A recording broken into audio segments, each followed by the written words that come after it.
চোখ দুটো ছানা বড়া, নীল রঙের মণি, মুখমণ্ডল যেন রেগে মেগে আগুন দশা, মাথার প্রতিটি চুলহীন সেই মুন্ডিত মস্তক, কোনো এক গভীর রহস্যের মতো কুঁচকে থাকা ভ্রুহীন কপাল, আর সবচেয়ে ভয়ঙ্কর তার সেই নিষ্প্রাণ বরফ শীতল চোখের সম্মোহীন চাহনি।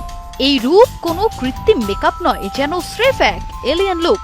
ফুটবল মাঠে তিনি বাঘা বাঘা স্ট্রাইকারের বুকে কাঁপন ধরা নিয়া এক রেফারি, যেন এক জীবন্ত গ্রিক ট্র্যাজেডির জলজ্যান্ত চরিত্র পিয়ারলুইজি কলিনা।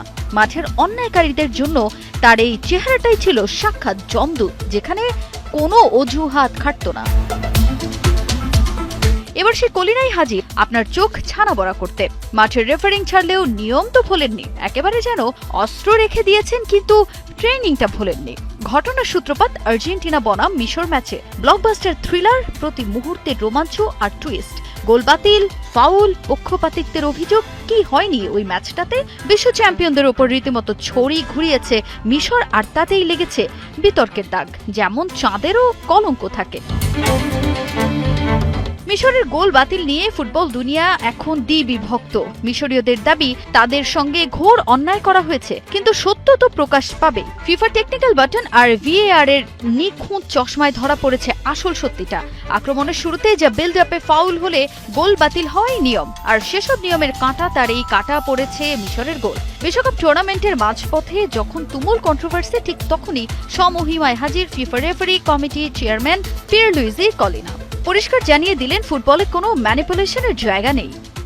আমাদের অবস্থান একেবারে ক্রিস্টাল ক্লিয়ার। ফাউল মানে ফাউল। মাঠের রেফারি দেখতে না পেলেও ভিডিও অ্যাসিস্ট্যান্ট রেফারি সেখানে ইন্টারফেয়ার করতে পারে।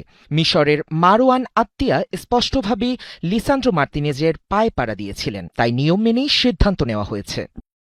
তবে মিশরীয় সমর্থকদের প্রশ্ন, শেষ দিকে সালাহ ও আলভারেজের ধাক্কাধাক্কিতে কেন ফাউল দেয়া হলো না? এখানেও কলিনের ব্যাখ্যায় রয়েছে ক্লিনচিট।